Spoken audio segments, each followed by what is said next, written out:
Dans une salle annexe du bureau de tissage Jiangnan, des volutes d'encens s'enroulaient langoureusement dans l'air. Le léger bruissement du parchemin était à peine audible. Son ton était calme, trop calme.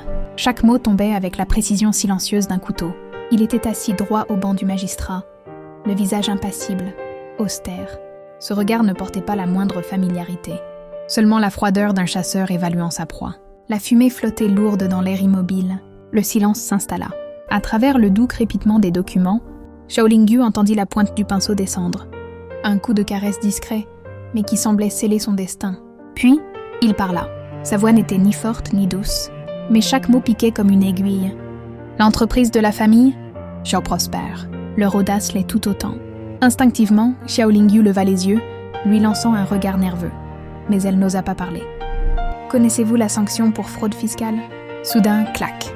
Le bruit brisa le silence. Elle sursauta. La peur s'enroulait dans sa poitrine. Il avait jeté son pinceau sur le bureau avec une fureur contenue, mécontent de son silence. Xiaolingyu se tenait sous l'estrade, les mains cachées dans ses manches, les doigts pâles de tension. Bien que sa tête restât baissée, elle pouvait le sentir. Le regard tranchant et glacial venant d'en haut. L'homme assis sur le siège du juge portait des robes, sombres brodées de motifs de nuages. Sa prestance était raffinée, sa présence inébranlable.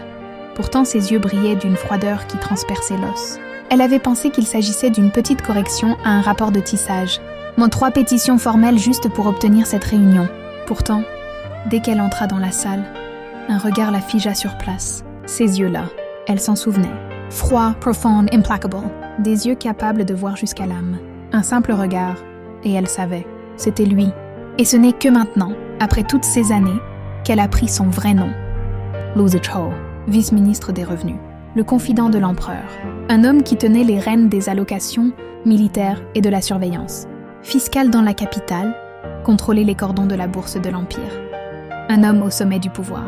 Il lui avait dit un jour avec une rare tendresse « Appelle-moi Ziyuan », un nom pas donné à la légère, réservé uniquement aux proches et aux âmes sœurs. Ce n'était pas son nom, mais son nom de courtoisie.